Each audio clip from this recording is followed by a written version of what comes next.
Well, hello and welcome, everybody. This is your host, Kendi Foster. Welcome to the Healit show, where we do our very best to give you alternative ways to heal whatever ails you, whether it's mental, emotional, physical, or spiritual. You know, it's been said scientifically that faith healing is unexplained, it's incomprehensible, and yet it works. Why does it work? Is it the power of the mind? Is it the power of God? Is it a combination? Is it the healer that's helping you heal? Is there something else going on that we're not attuned to that is getting incredible healing to, literally millions of people have been healed by faith healing over the years. And yet, scientifically, we can't figure it out. Why is that? Well, today we're going to be talking a little bit about that, and most importantly, helping you to step into that part of yourself that can really heal anything. Whether it's a little broken finger, or whether it's something going on internally with your stomach or your heart, your back, your legs, your neck, anything, right? It is possible for you. In fact, today, I have a very special guest who's been helping people to heal themselves for, about 5 decades now. Yeah, 5 decades. So I'm so excited to get this show on the road. So I'm going to take a quick break. But when we come back, I'm going to bring in my guest, and you will be amazed as to who this is today. All right, here we go.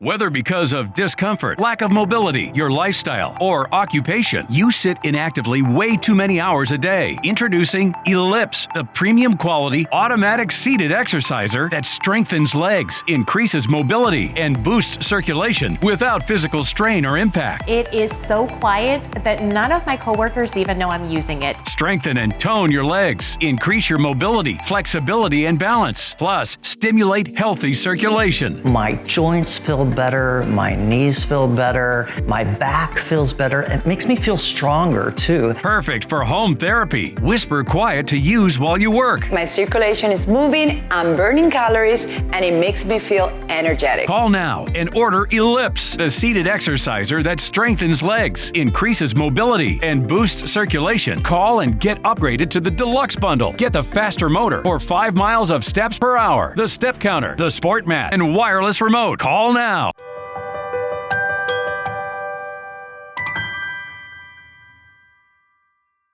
Welcome back, everybody. And I have a very special guest. As I mentioned, her name is Sara O'Meara. Sara, welcome to the show. It's so good to have you. Thank you so much, Ken. It's wonderful to be here.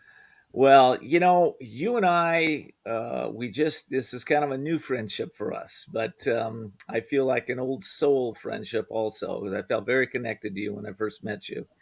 And let me share just a little bit with my audience, a little bit about your background.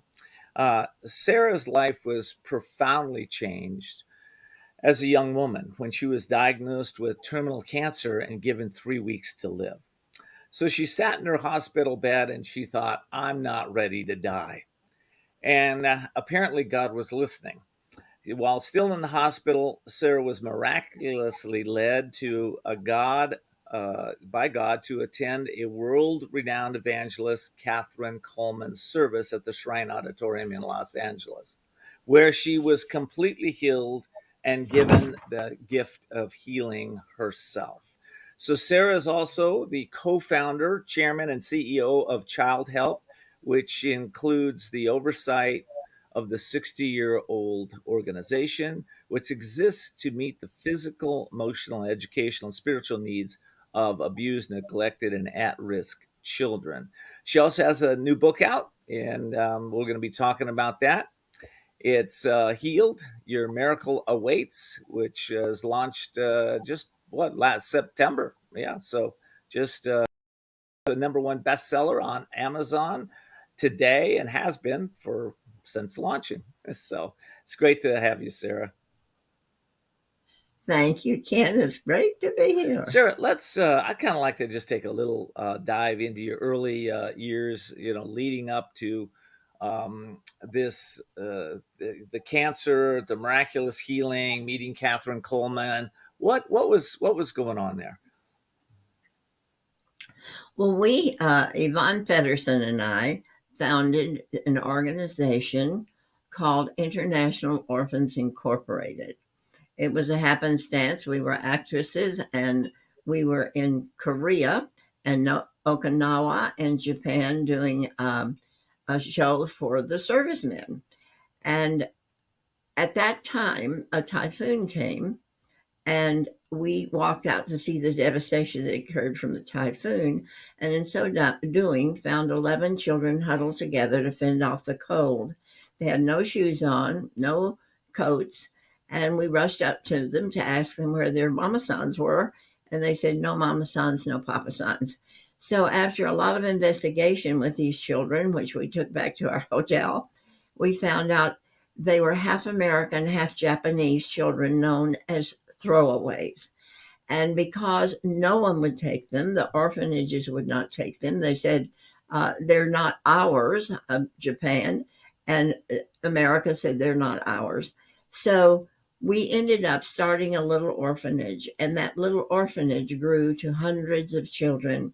We came back to the States and began International Orphans Incorporated, and through that built orphanages, 4 orphanages for the half American, half Japanese child. So that's how we got into what now is known as Childhelp USA. Now, Childhelp began in Japan, but then we were asked by Congress to go and do the same thing in Vietnam, which we did. And then when the Vietnam War came to an end, we brought children back to this country that were adopted. We thought that was the end of that, and we had done our work for God.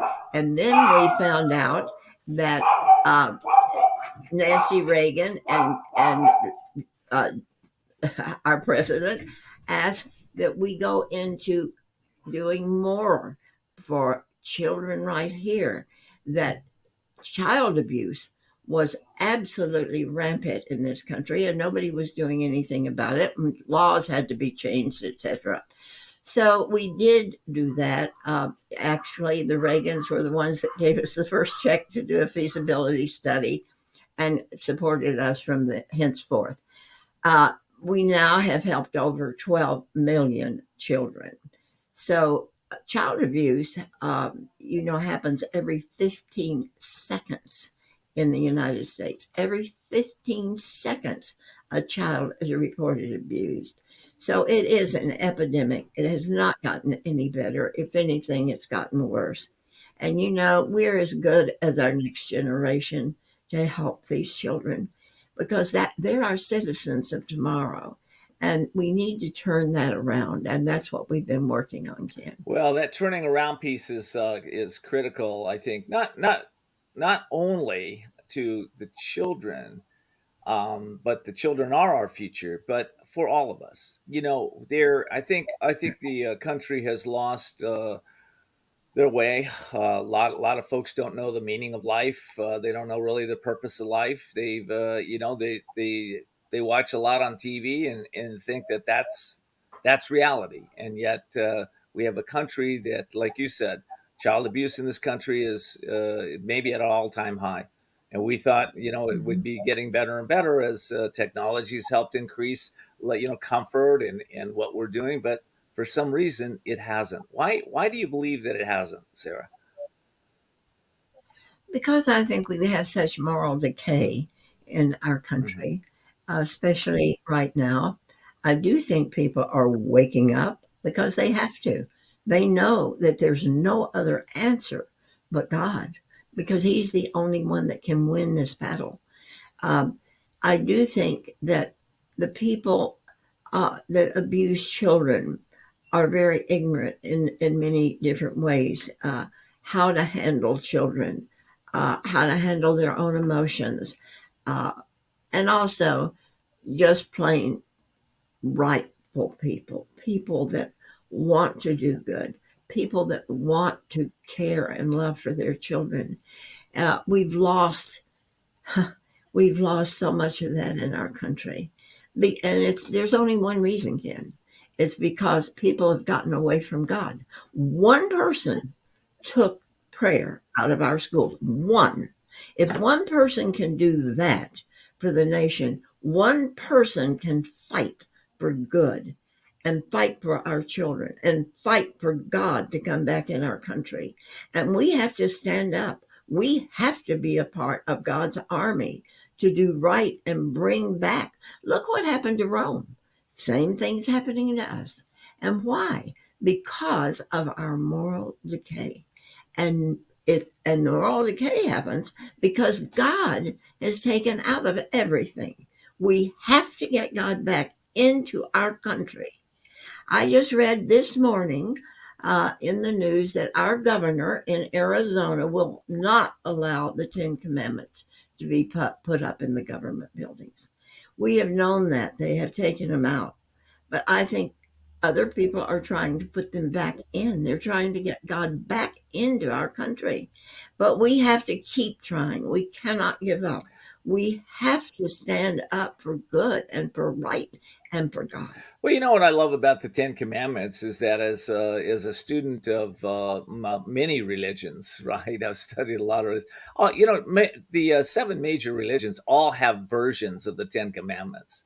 And instead of taking out the Ten Commandments, because of whatever reason, why don't we add the different the religions? Because it's all about the same, It's about loving your neighbor. It's about not killing, not stealing, being kind, forgiving, it's, honoring mothers and fathers, all nations, all cultures have religion.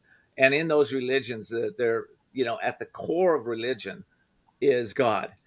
And God might express God differently in words in different religions, but God is at the core. And so, that would be my solution. So I just think you're right on with the decay, moral decay. And unfortunately, what happens with moral decay is that people are suffering a lot. They're suffering mentally, emotionally, physically, and spiritually as a result of not living their values, not living living from a source of truth. God is true. God, the word of God is true. So if we're not living in truth, then we're living on the opposite side of that. And and I know personally, living on the opposite side of that creates pain and misery and suffering, not just for oneself, but for your family and for your community. So it's time to step that up. Listen, I'm going to take a There's quick no break, and when I get back, we're going to take a little deeper dive into the healing side of this. So we'll be right back.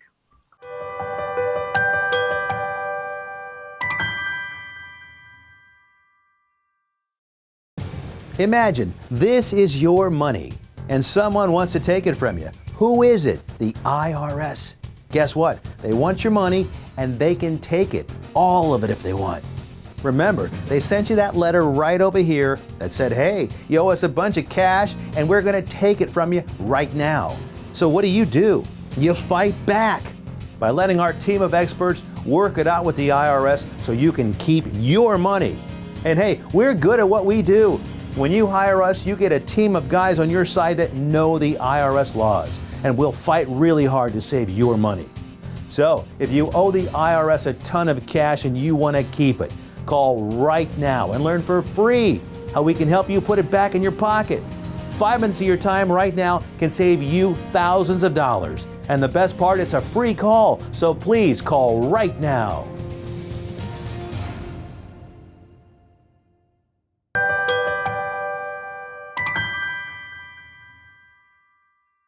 Welcome back, everybody. Before I get back to my guest, Sara O'Meara, I want to just mention this. We have a YouTube page up there for the Healit Show, and I encourage you to go over there and subscribe to it so that you never miss a show. These shows are powerful. They're moving. They're shows that I encourage you to pass on to your family, your friends, those that you love. And we try to bring guests that have realized wisdom, realized knowledge, and they're not just talking about it. They've actually realized what they're talking about, and others around them can testify to that. So hope you pass it on. All right, back to my guest, Sara O'Meara. Sara, okay, let's talk about a little bit about that medical diagnosis that you had and how that led you to Catherine Coleman, and where you received the profound healing that changed your life. Can you tell us a little bit about that? Oh, yes. That was a favorite day in my life, actually. I'm glad I had cancer because it led me so much closer to God. But I didn't realize at the time, I had never been to a healing service. I was a Presbyterian Sunday school teacher and had been a Presbyterian all my life. And I think at that time, particularly in my life, people in churches did not believe that much in healing uh, because they thought it was only in Jesus's time, which he very, very plainly says, greater things can ye do. And that's what he told his disciples. Greater things can ye do than I. And so if we believe the Bible, we have to believe it all. When I was told that I had such a short time to live because cancer was riddled throughout my body and they had tried it through surgery to get it all but could not, I was young. I had two small children and I was raising them by myself. And all of a sudden, the television was on and there was a dynamic woman that came on and said, I believe in miracles because I believe in God. You be at the Shrine Auditorium this Sunday for God's healing power. Well, I didn't care what it was. It sounded great to me. And boy, I was going to be there. I was not supposed to get out of the hospital until Monday. Her uh, service was on Sunday.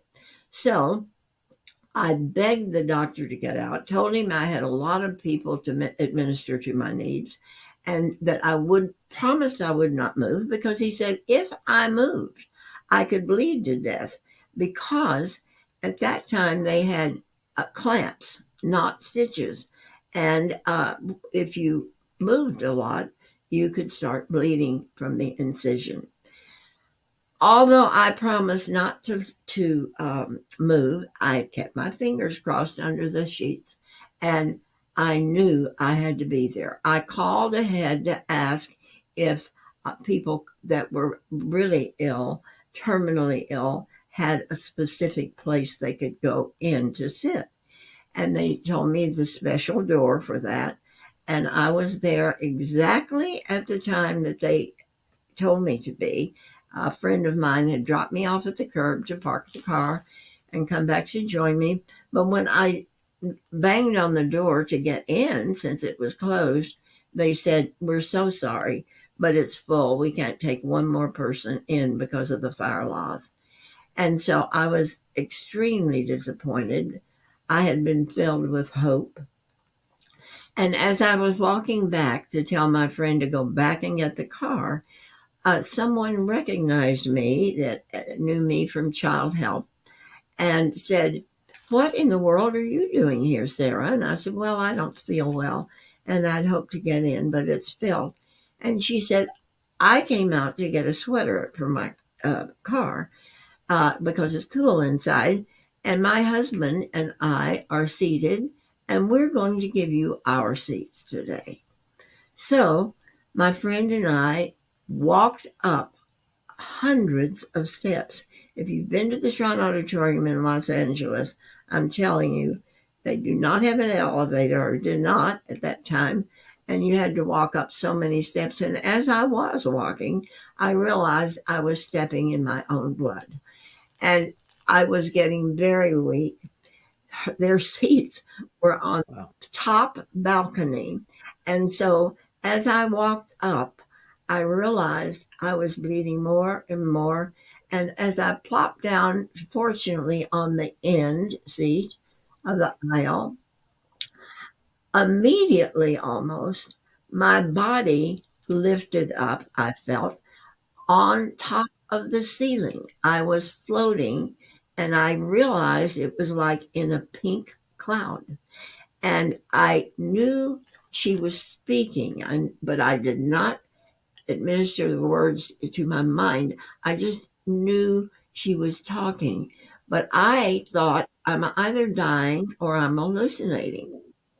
As it went on, then I heard very clearly, there is a wonderful healing going on in the balcony.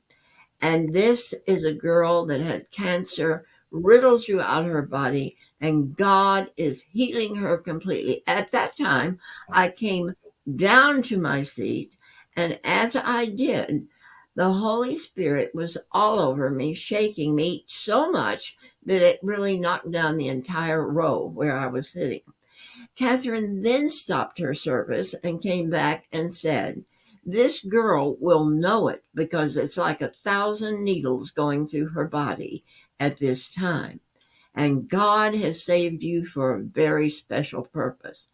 Never having been to a service like that, I prayed to God, could I possibly be the one? As I said that, she came back and she said, the girl is sitting on the last balcony in the first row in a red dress. And I had on a red, white, and blue dress, but predominantly red. Then she said, come down and tell us what God has done for you.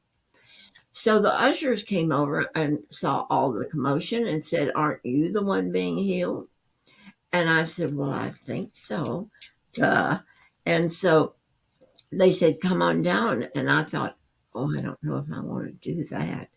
And when I said that, it was a voice as clear as I'm talking to you that said, you mean I would do this for you and you would deny me?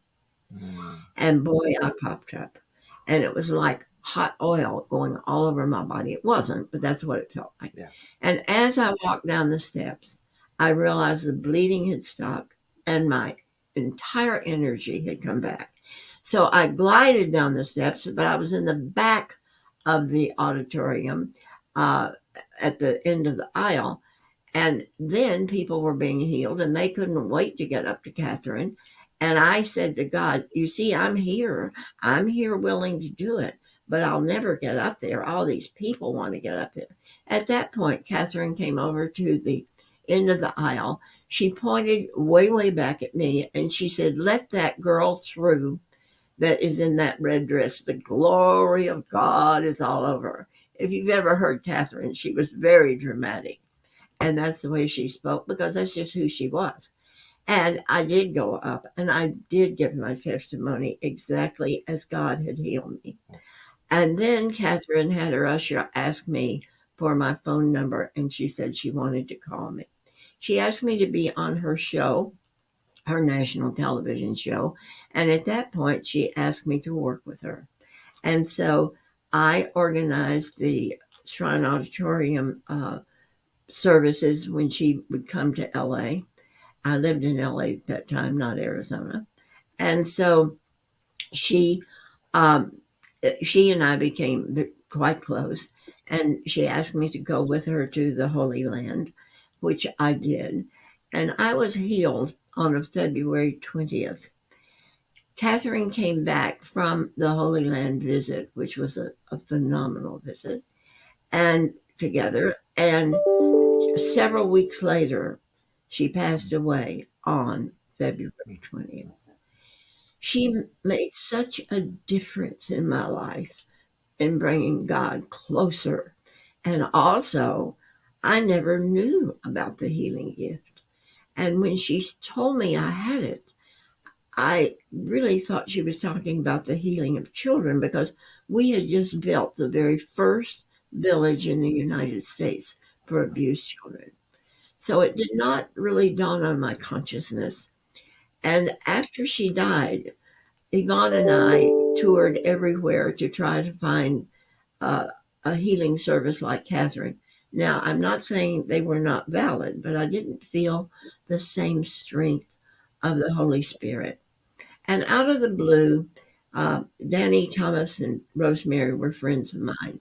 And Rosemary called one day and she said, I have a priest sitting in our living room that has come to visit from Massachusetts and he wants to meet you. And I said, why would he want to meet me? And she said, because he had heard about Catherine and she died before he knew her, but he's been trying to find out people that were close to her to find out about her. And he keeps getting your name. So when he found out that Danny and I knew you, he asked if we'd have you over. And I did go over, and he and I talked like magpies. And then as he left, he said, I want you to take me to the hotel tomorrow. I mean, to the airport tomorrow. And so I got to interrupt you real thought, quick. oh I my got to God. pay some bills real quick. So I'm going to take a quick break. We'll be Sure. right back. Just pause right there. Okay.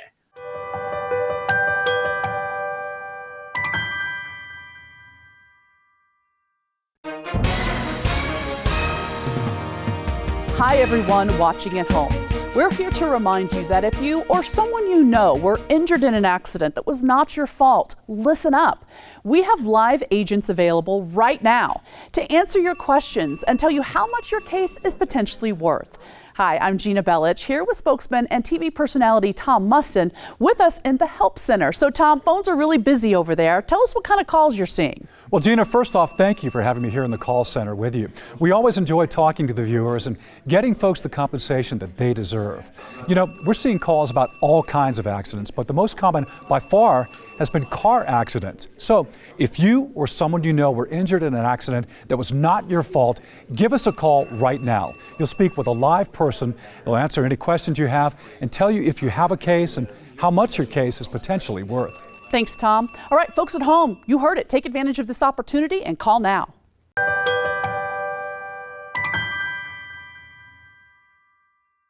Back, everybody. This is Ken D. Foster, your host. I'm talking with Sara O'Meara. She's a pastor. She's the co-founder of Childhelp. She's got a new book out, and we're talking about her story of healing. Go ahead, Catherine. Let's continue. Okay. Sara. I've got Catherine on my brain. I like that. That's it. Anyway, what happened from that henceforth, when I said I don't happen to be Catholic, and he said, because he wanted me to come and have Eucharist with him the next morning. And I said, I don't happen to be Catherine, Father Diorio. He said, well, what difference does that make? I said, well, none to me, but I thought it would to you. He said, you be here. So then he left on the airplane. He said, I don't know how, but I feel I'm being led to tell you that we're going to be working together.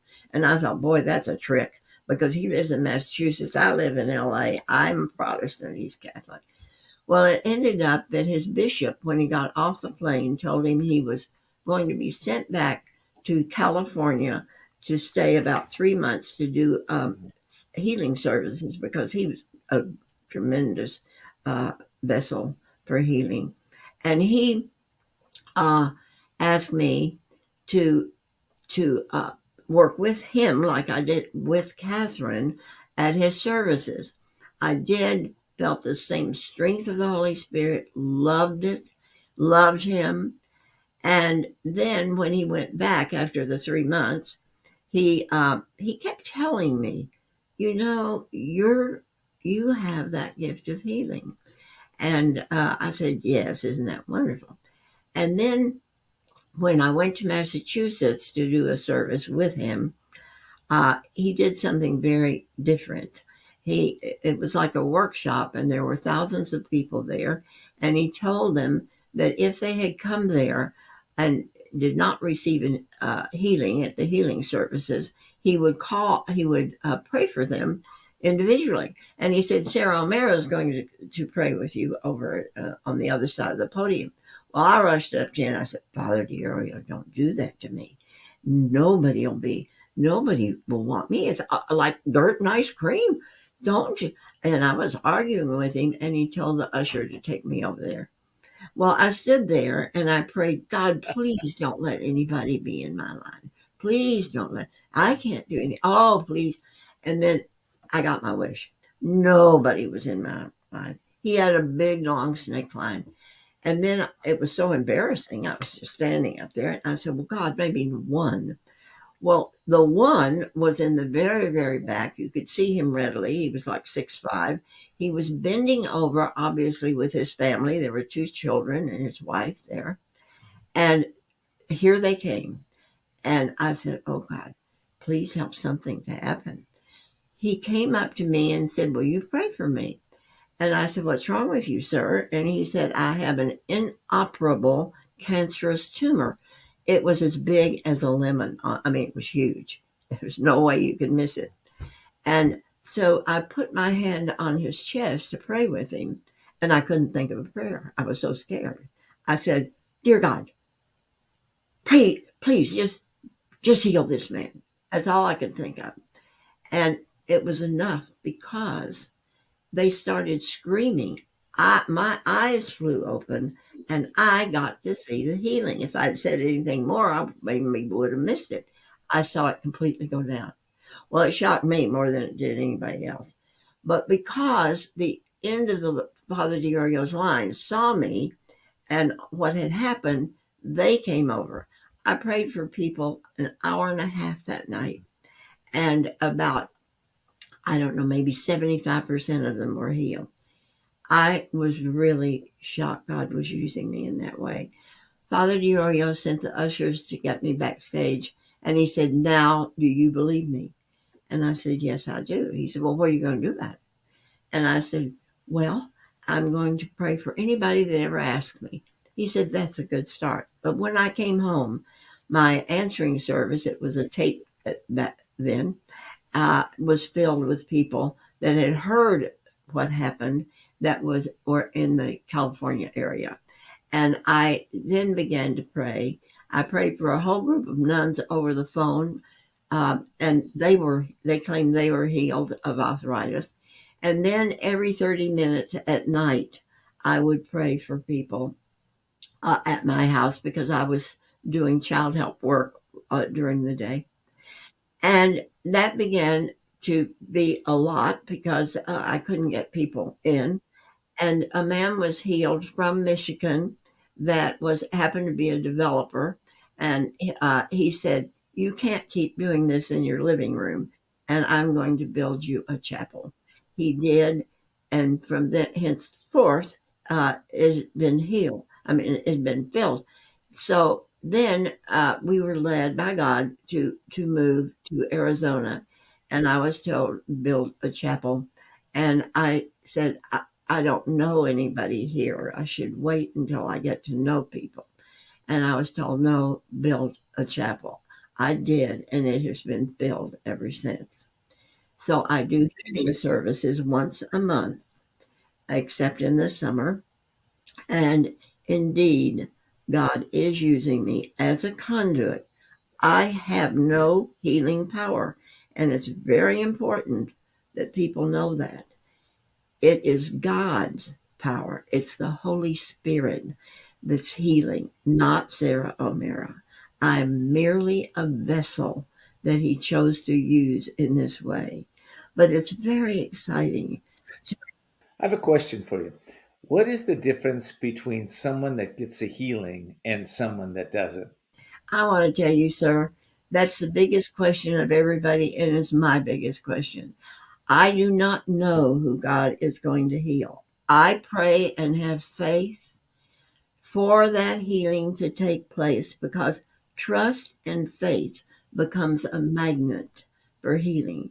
So I try to lift their faith in order to receive their healing.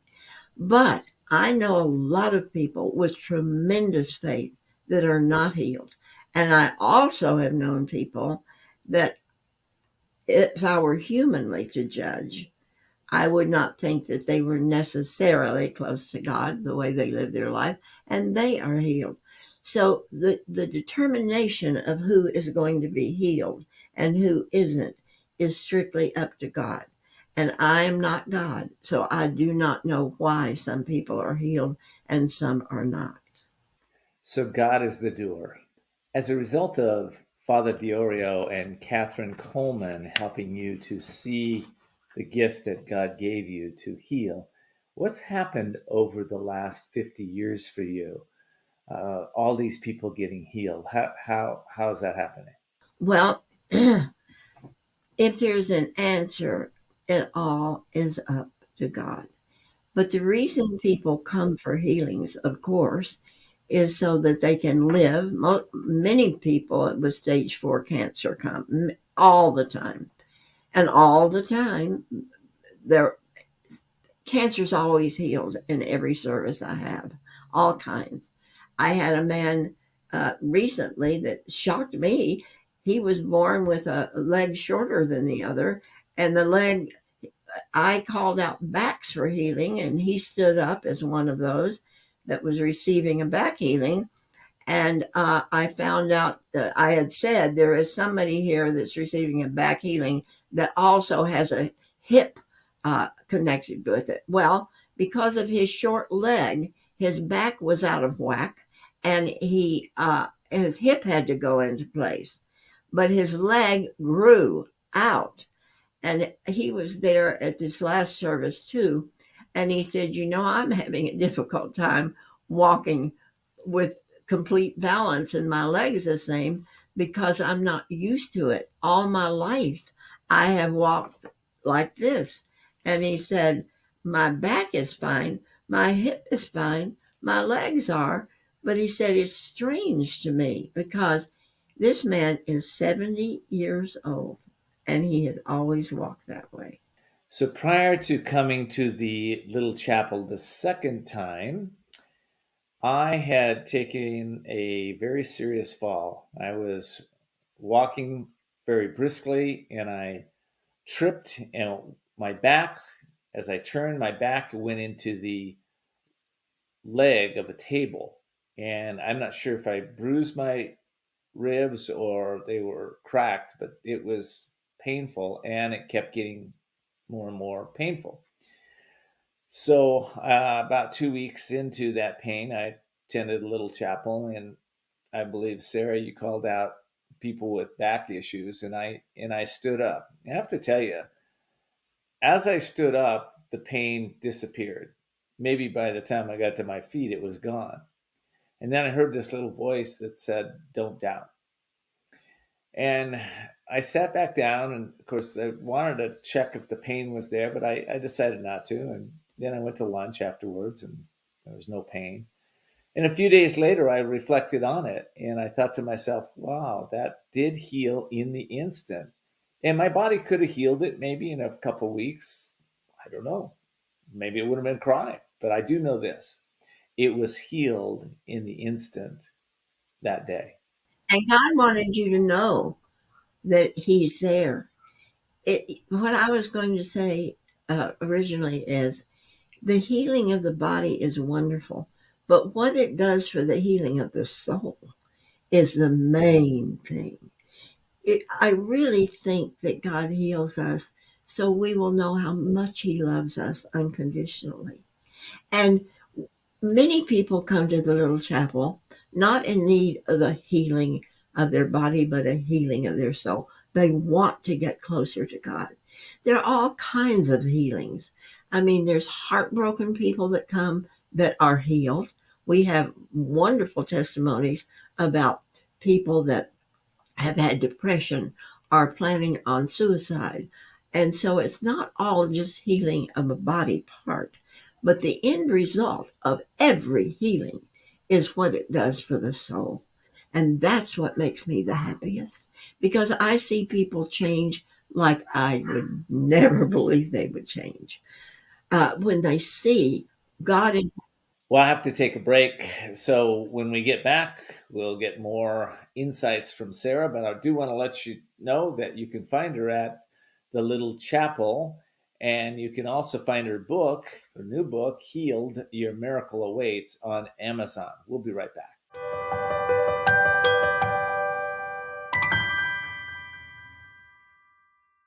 Hi, folks. Joe Namath here. Did you know that I wear hearing aids?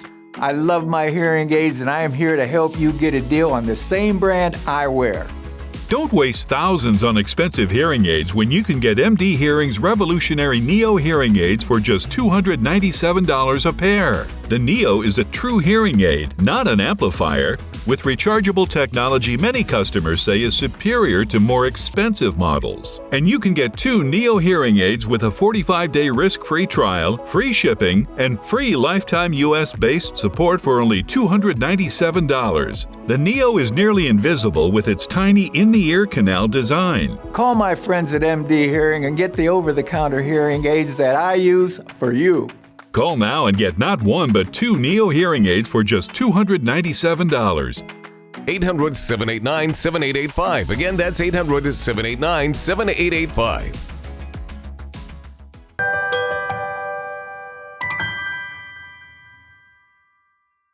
Well, welcome back, everybody. This is Ken D. Foster. I'm the host here of the Healit show. I'm speaking with Sara O'Meara. She is the pastor at the Little Chapel in Scottsdale, Arizona. You can find her at thelittlechapelaz.org, thelittlechapelaz.org. And when I was at that service, I think there were 60 plus people that actually healed that day. When are the services, Sara? My next service is May 5th, and it's my last service for the summer. And then we meet again in September. And all of the dates for the fall are listed. Everything you want to know about the Little Chapel, you can find out by the Little Chapel AZ for Arizona, the littlechapelaz.org. Well, the book is Healed, Your Miracle Awaits. Sara, why did you write that book? Well, I think it's because he wants to expand people's faith. I think he wants people to know how much he loves us and that Christ gave his life for us. And the ultimate purpose of divine healing is to magnify the works of God and to give glory to God. And when you see the difference of people when they walk in the service and walk out, you can see the glory of God all over them because they see God in action. And I have to tell you, the last service, there were over 60 healings that happened. And there were so many people that found God actually for the first time, because I asked them to hold up their hand if they had really given their life to God, recommitted it to be in God's army. And I think practically the whole place put their hands up. And I will tell you, we have to turn away quite a few people. But interestingly enough, I built an extended chapel that will open for the first time on May, that will seat 50 more people. So I'm very happy about that, so that we won't have to turn as many people away. Well, I just love that. You can find Sara O'Meara's new book, Healed, Your Miracle Awaits, on Amazon. I'd like to say one more thing about that book. Do you know that people are being healed by reading the book? They don't even have to come to the service. My services are taped and on, and we are going to start streaming beginning, I think, probably the fall. Sara, when people have chronic illnesses, what's the key to their healing? Is it just showing up? Show up and have faith. Believe God in action. Believe you're going to be healed. It's very interesting because many people are healed on the way to the service. They're not even near me. They're not near the Little Chapel, but it's because they are expecting a healing and their faith has been built up so strong. They get it before they come. Many people get it when they walk through that door. Many people get it during the service. Many people get it then during the healing part. Many people get it after they leave. A lot of people don't even realize they're healed. Like if they have an impairment and could not lift their arm or something and they leave, they don't even know they've been healed, which is something. But then they write me and tell me, I was healed during that service. I've never been able to lift my arm above my shoulder. And I realized after I left the service, I could. So the healings happen. And I think one of my extended chapels has a television set. It's in another building on the property. And as many people get healed over there as they do in the sanctuary. So I think it's proof that I don't do it. God is the one. God, it's you must give the credit to God because that's where it belongs. You know, a lot of people heal on the way to the doctor. Is this kind of the same as on the way to the temple or on the way to God? Well, I just want to tell everyone that God loves you a lot more than you ever would believe, and He is there for you. In fact, if you don't feel Him, who do you think moved? God is there for every one of us, but He's just waiting for us to commit ourselves to Him, to put Him first. Let Him take our problems. And how you can reach the little chapel is the little chapel, like you said, az.com. There's not a dot after the little chapel. It's the little chapel, az.com.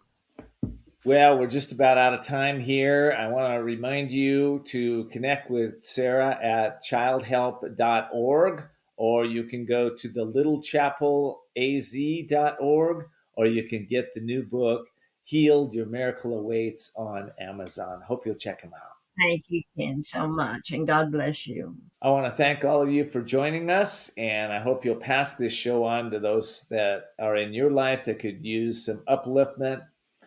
And be sure to follow us on YouTube, and have a blessed week. Take care.